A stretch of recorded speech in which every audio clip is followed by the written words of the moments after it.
Hai hai hai, salam jumpa. Di Balik Wajah Maluku Utara kembali lagi menemani Anda. Kali ini, di Balik Wajah Maluku Utara menghadirkan sosok Inspektur 2 Polisi Mirna Oramali, Kapolsek Pulau Ternate. Mirna yang akrab disapa Ina ini adalah putri asli Ternate yang berhasil menjadi anggota Polwan Angkatan Pertama di Provinsi Maluku Utara. Sebagai putri asli Ternate, dirinya sehari-hari menghabiskan waktu di Maliaro. Orang Ternate, mama orang Galela, Dokulamo, papa orang Ternate. Kalau tete itu dari orang RTGTG itu. Adik kakak ada saya ada 4.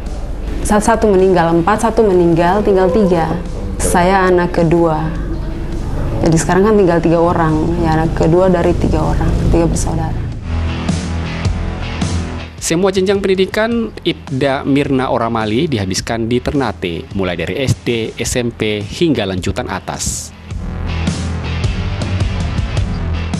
Saya SD di sini, SD Ake Malako yang sekarang SDN 1 Maliaro itu. Nah, kemudian SMP 1, SMA-nya SMK Pelayaran, Putra Bahari Ternate Angkatan 1. Cerita menjadi anggota Polri ini cukup menarik. Berawal dari hanya coba-coba, ternyata Mirna berhasil lolos dari serangkaian tes penerimaan anggota Polri di tahun 2003. Masuk pendidikan itu pada saat itu belum dengar hasil ujian SMA itu saat itu, belum dengar.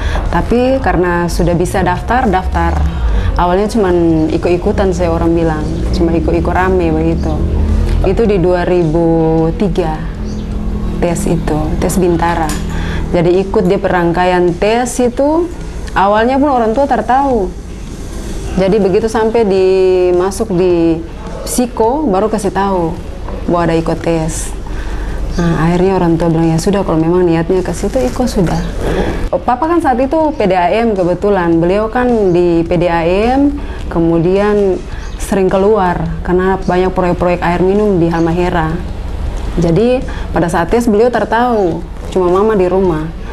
Nah begitu beliau balik, saya langsung bilang, "Papa, ini saya ada tes ini." Jadi beliau kaget, "Wah, ada tes ya? Sampai di mana?" "Sampai di psiko." Aduh, anak ini tes terkasih tahu. Tapi ya itu, beliau bilang ya sudah, kalau memang mau ya sudah ikut tes terus sudah.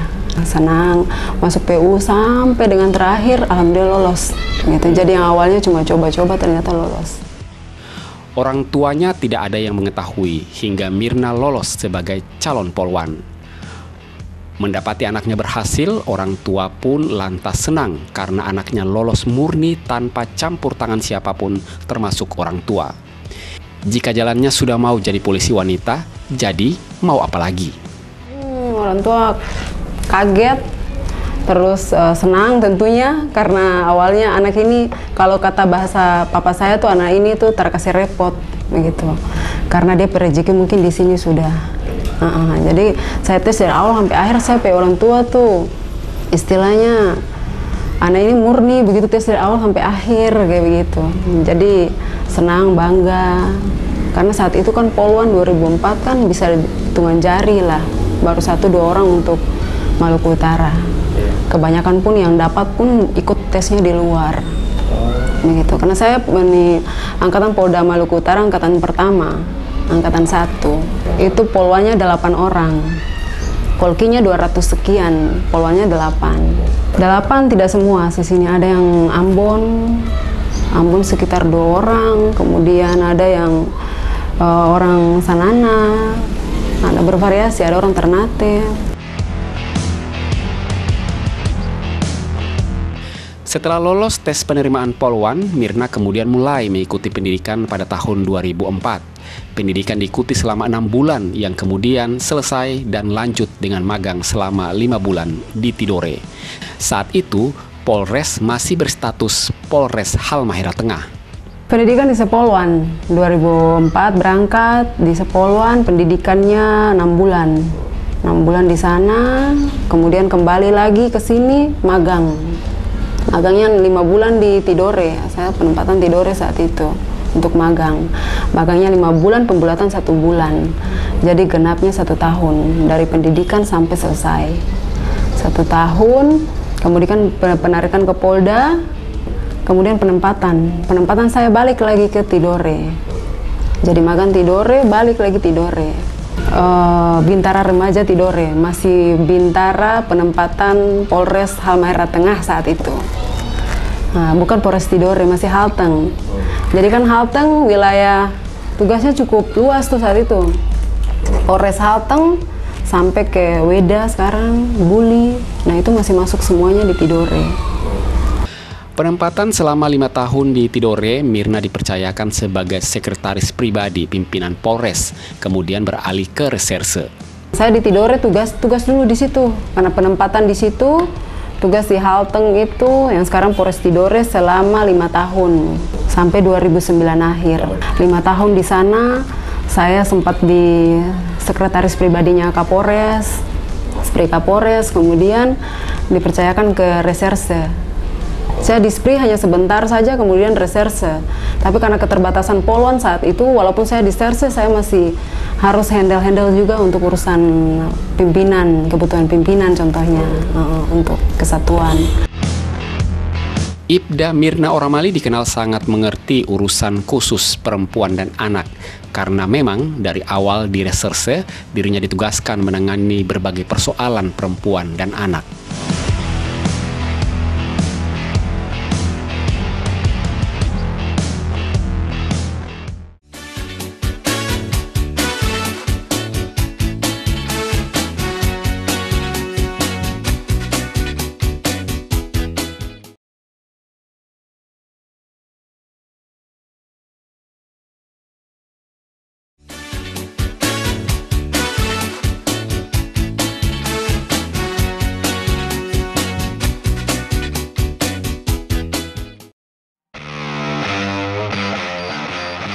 Tahun 2006, Ibda Mirna Oramali bertugas di reserse. Dirinya langsung ditempatkan di unit pelayanan perempuan dan anak. Menariknya, Ibda Mirna ini merupakan polwan pertama di unit tersebut. Di Tidore, Mirna Oramali bertugas hingga tahun 2009, kemudian berpindah tugas ke Polda Maluku Utara mengikuti jejak sang suami. Saya ke Serse itu 2006. Itu sudah langsung di unit pelayanan perempuan dan anak. Kalau dulu tuh ruang RPK, ruang pelayanan khusus itu. Sekarang PPA itu. Jadi saya di situ polwan pertama di situ. Polwan pertama di RPK. Jadi saya punya teman satu letting 2 orang penempatan di sana. Namanya Ibu Cici. Ibu Cici diarahkan ke lalu lintas, saya diarahkan ke reserse. Gitu. Jadi di reserse itu sampai 2009 akhir saya pindah ke Polda. Karena ikut suami, saya nikah 2008, ikut suami pindah duluan ke sini. Suami dulu sama-sama juga di Tidore, jadi kenal karena tugas di Tidore. Jadi dia pindah ke Polda, kemudian 2009 akhir, dia 2008 pindah, saya 2009 akhir baru nyusul pindah ke Polda. Sampai di sini masih sama di bidang yang sama, di Ditreskrim saat itu, belum pisah antara dan khusus, jadi masih satu. Pindah di situ sampai dengan 2018 sekolah perwira. Karir Mirna Oramali di Polda Maluku Utara hingga tahun 2018 sebelum akhirnya melanjutkan pendidikan perwira.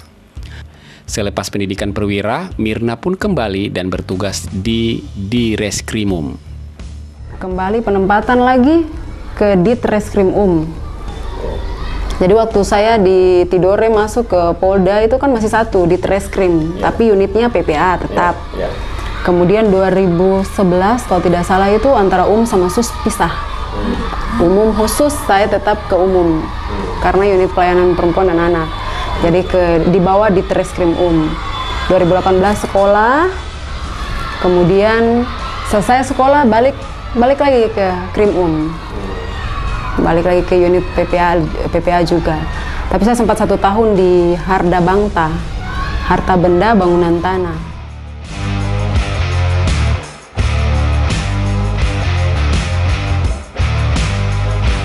Jadi kalau PPA kan di bawah unit Renakta. remaja, anak, dan wanita. Karena di Krim itu kan ada 4 subdit. Subdit 1 itu keamanan negara, subdit 2 itu Harda Bangta, subdit 3 itu Jatanras, subdit 4 itu Renakta. Jadi saya pindah subdit saja. Begitu keluar pendidikan, saya ke subdit 2, harta benda bangunan tanah. Itu menangani kasus tipu gelap, masalah tanah. Nah itu saya dikasih kesempatan 1 tahun belajar di situ. Sebagai perwira kepolisian, Mirna Oramali sadar bahwa akan ditugaskan di mana saja. Maka dari itu, kesiapan mental harus benar-benar ada. Karena sebagai perwira, harus siap menerima tugas termasuk sebagai Kapolsek Pulau Ternate. Tentunya kalau sudah jadi perwira nih kan sudah harus siap. Harus siap, mau ditempatkan di mana saja sudah harus siap. Dan sudah harus paham setelah perwira pasti akan kemana.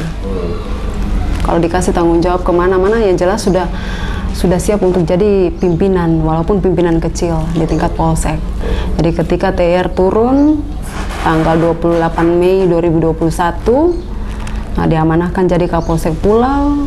Yang pertama tentunya senang karena ini pasti suasana baru dan tantangan baru. Begitu. Sebelumnya mungkin belum pernah memimpin dalam konteks yang lebih besar lagi. Mungkin di Polda itu hanya unit kecil. Nah ini dikasih kepercayaan lebih ke yang agak besar. Nah, punya anggota yang lebih besar, tanggung jawabnya pasti besar, segala macam harus lebih besar. Gitu. Jadi kalau ditanya bagaimana, ya senang. Menjadi Kapolsek Pulau Ternate memiliki pengalaman yang berharga karena dengan kesempatan ini Mirna mampu bertemu dengan banyak masyarakat dan meyakinkan mereka bahwa dirinya adalah putri Ternate yang ditugaskan menjaga keamanan dan ketertiban di wilayah Polsek Pulau Ternate. Saya orang Ternate yang dikasih kesempatan untuk memimpin masyarakat Ternate. Ya pasti senang, pasti bahagia. Gitu, saya dikasih kesempatan. Kalau saya tidak Kapolsek, mungkin saya tetap di Krimum, saya tidak ada pengalaman-pengalaman ini. Saya duduk jadi Kapolsek, saya punya kesempatan ketemu dengan masyarakat Jambula, masyarakat Kecamatan Pulau, Kecamatan Tebar, Hiri, nah, gitu. Yang mungkin sebelumnya saya tak akan dapat kalau saya tetap stay di situ. Gitu. Jadi sekarang kalau saya kemana-mana, masuk ke Kecamatan Pulau, Tebar, kalau ditanya, ibu orang mana? Saya dengan bangganya bilang, saya orang Ternate. Jadi kalau dia mau dengar saya tinggal bilang, kalau mau mau dengar saya, mau dengar siapa? Saya ini orang Ternate, sama-sama itu orang Ternate. Gitu. Di Polsek Pulau Ternate, Mirna Oramali merupakan Kapolsek perempuan kedua yang pernah ada. Dirinya menggantikan Kapolsek Pulau Ternate sebelumnya, yaitu AKP Indah, yang ditarik ke Ditreskrimum. Rotasi tugas ini memberikan kesempatan Mirna di Polsek Pulau Ternate. Saya Kapolsek, kalau Kapolsek di sini itu Kapolsek kedua perempuan. Ya, sebelum saya menggantikan sekarang AKP Indah. Beliau itu, jadi kita berdua cuma change saja. Ibu Indah gantiin tempat saya di Krimum Polda, saya gantiin tempatnya Bu Indah. Kalau perempuan di sini sudah 2 kali perempuan Kapolseknya. Wilayah layanan Polsek Pulau Ternate cukup luas, dari Kelurahan Jambula hingga Kulaba, Pulau Hiri, dan terjauh Pulau Batang 2. Awalnya waktu saya masuk ke sini itu sempat, wah ini luas juga nih wilayah saya, karena kalau dibandingkan wilayah kerja selatan sama utara itu pulau jauh lebih luas. Pulau ini mulai dari Jambula, Ron Gunung, sampai di Kulaba. Kemudian over ke sana sebelah lagi Hiri, kemudian Batang 2 yang paling jauh. Jadi karena wilayah yang cukup luas, yang pertama saya masuk ke sini ada beberapa Babin Kamtipmas saya yang kosong. Dan bahkan sampai dengan saat ini ada 1 Babin Kamtipmas yang rangkap 2 kelurahan. Contohnya Babin Kamtipmas Tobololo Sulamadaha, itu rangkap kelurahan. Babin Kamtipmas Rua Dorpedu, rangkap kelurahan.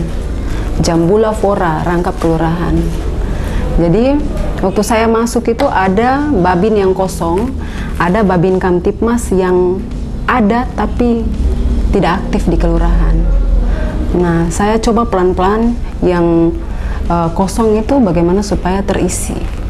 Kemudian yang ada tapi tidak aktif saya coba ganti. Jadi alhamdulillah sekarang walaupun masih ada yang rangkap kelurahan, tapi semua sudah terisi.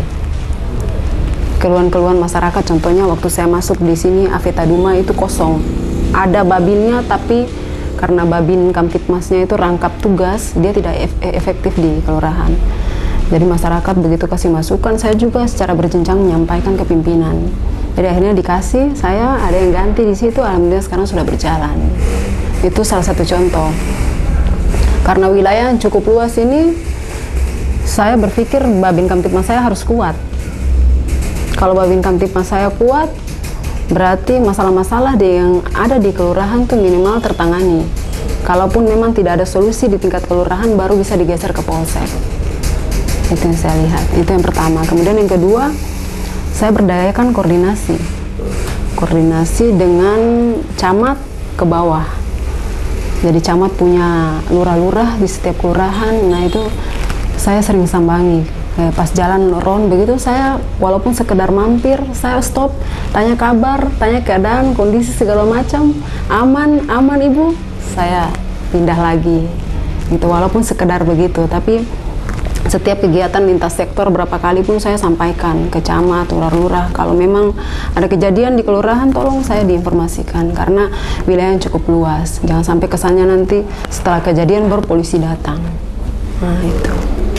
Jadi kalau memang ada kegiatan-kegiatan masyarakat kayak begitu, itu atensi saya harus ada pemberitahuan sebelumnya, supaya minimal sebelum kegiatan itu ada anggota yang stay di situ.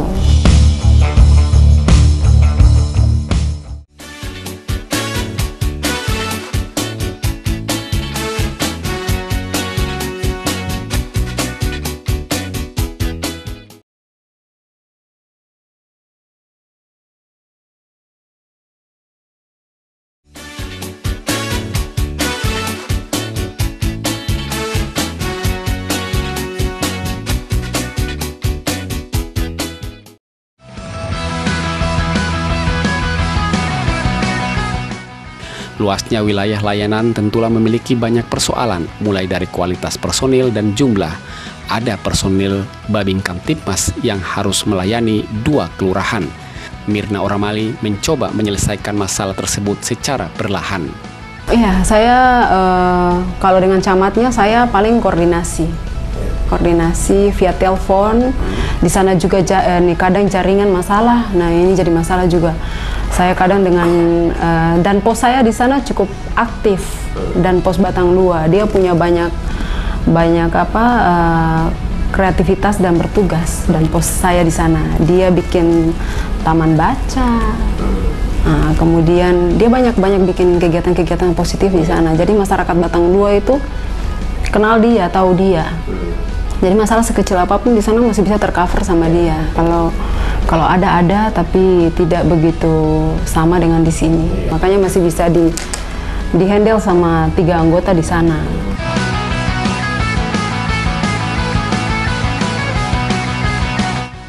Kiri ada 4 anggota di sana, termasuk Danpos. Di sana juga yang bertugas di sana tuh rata-rata orang, 2 diantaranya tuh memang orang Ternate bagian barat, 1 orang Hiri sudahlah, gitu. Jadi memang buku masuk lah, kalau koordinasi komunikasi itu masuk lah. Jadi buku tahu. Menghadapi karakter masyarakat yang keras memang butuh kesabaran. Namun di tengah kesabaran tersebut, sikap tegas dan terukur harus terus ditegakkan. Dan Mirna pun melakukan hal itu. Kita ini harus tegas dalam artian tegas terukur. Kita menyampaikan aturan-aturan yang ada. Jadi masyarakat tuh harus dikasih pemahaman dulu. Mereka harus paham bahwa apa yang dorang bikin ini salah, gitu.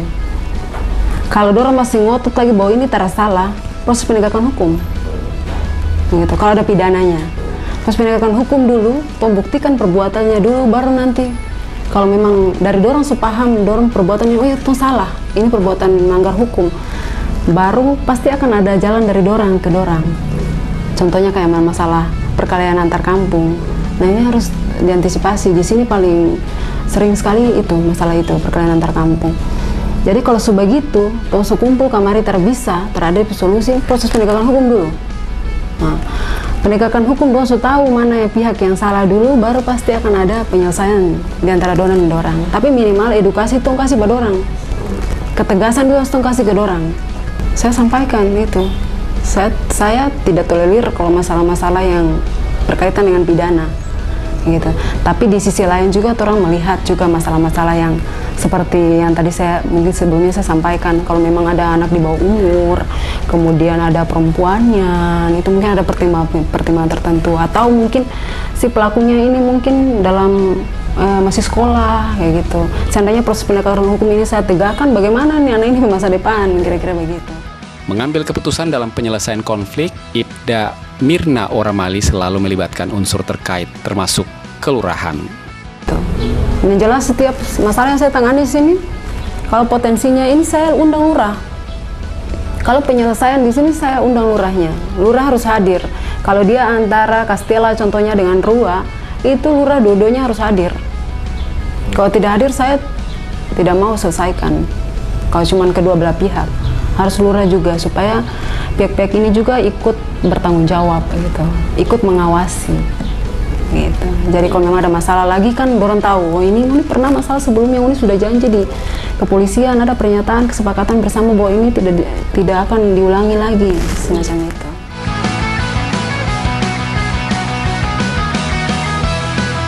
Biasa soalnya buku sengaja, buku lai. Kadang buku lai itu sampai pica-pica. Pengeroyokan, bukan cuma satu-satu, tapi berkelompok. Nah, itu karena penganiayaan anak-anak di bawah umur pelakunya, ya orang harus sesuaikan dengan undang-undang perlindungan anak lagi. Makanya proses diversinya itu saya undang lurah itu. Berapa kali pertemuan di sini, kurang lebih sekitar 5-6 kali baru dapat solusi. Banyak. Di sini saya dapat berapa, pokoknya paling dominan di sini itu masalah penganiayaan, pengeroyokan itu. Pengalaman yang paling menegangkan dialami Ibda Mirna adalah ketika menghadapi pengunjuk rasa pada bulan Ramadan lalu. Untuk bisa mengendalikan keadaan, dirinya harus rela pulang hingga larut malam. Demo ini kemarin yang Ramadan, bulan puasa itu di sini demo 5 kali. Jadi saya harus berdiri dengan anggota saya, dengan di backup anggota Polres dan kondisi puasa dari pagi sampai sore. Sampai buka puasa, sampai sempat masalah juga di antara Jambula sama Sasa di ujung sini, itu harus kita turun lagi sekitar, kalau saya pulang itu mungkin sekitar jam-jam 11-12 lah masuk rumah. Itu pengalaman demo. Ada pengalaman bola kaki.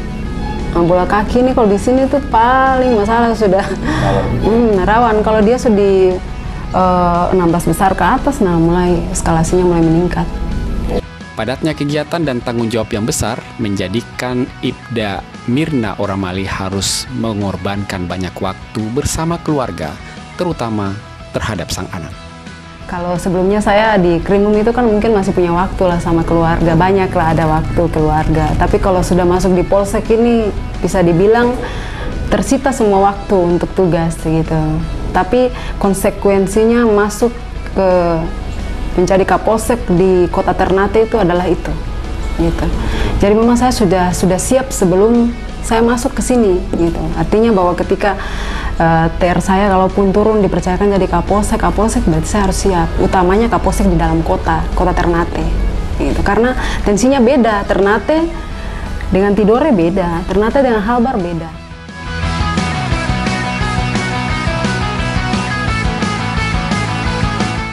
Protes pasti.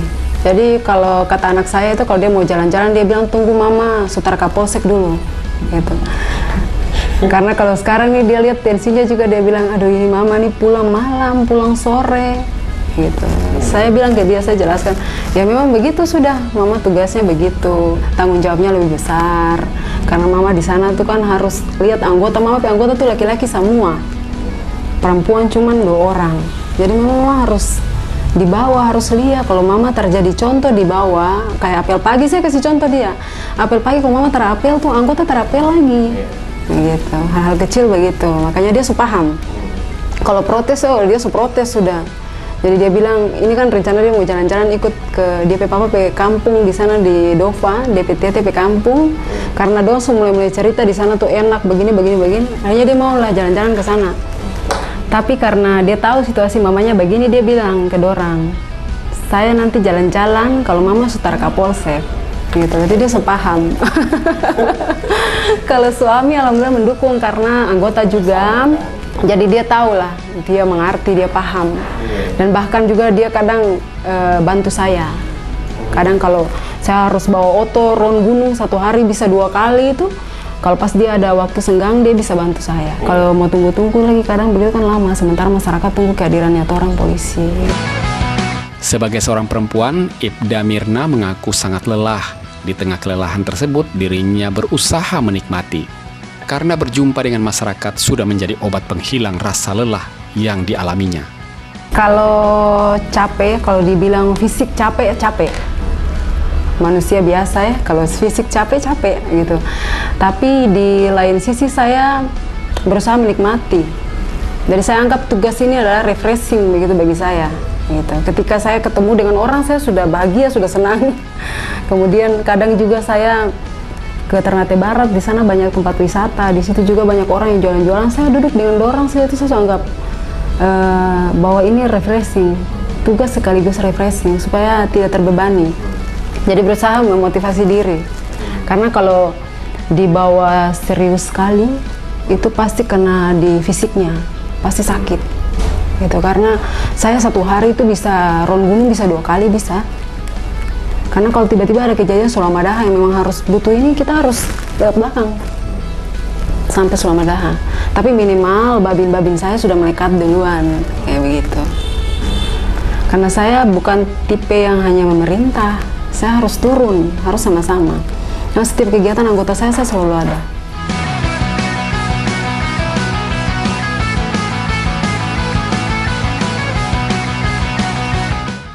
Ditanya apa yang saya lakukan selama saya di Polsek ini, apakah sudah cukup atau tidak, ya jelas belum.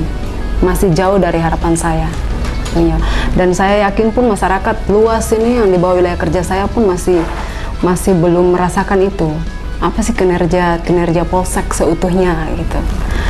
Dengan segala keterbatasan yang Polsek punya, tapi saya berusaha minimal saya dan anggota saya Polsek itu masyarakat tahu punya dedikasi yang baik. Itu dulu. Minimal dong kenal dulu Kapolseknya gitu. Kalau dorang sampai terkenal Kapolseknya, berarti Kapolseknya jarang main-main kan begitu ke sana. Pekerjaan harus terus dinikmati, jadikan semuanya sebagai ladang pahala untuk hasil yang lebih baik. Orang jalaninya dengan hati ini ladang amal sih, kalau saya lihat. Gitu. Kalau bicara capek, betul capek, tapi kalau bicara manfaat masyarakat, rasakan orang di tengah-tengah masyarakat itu tuh justru yang, waduh, puas begitu.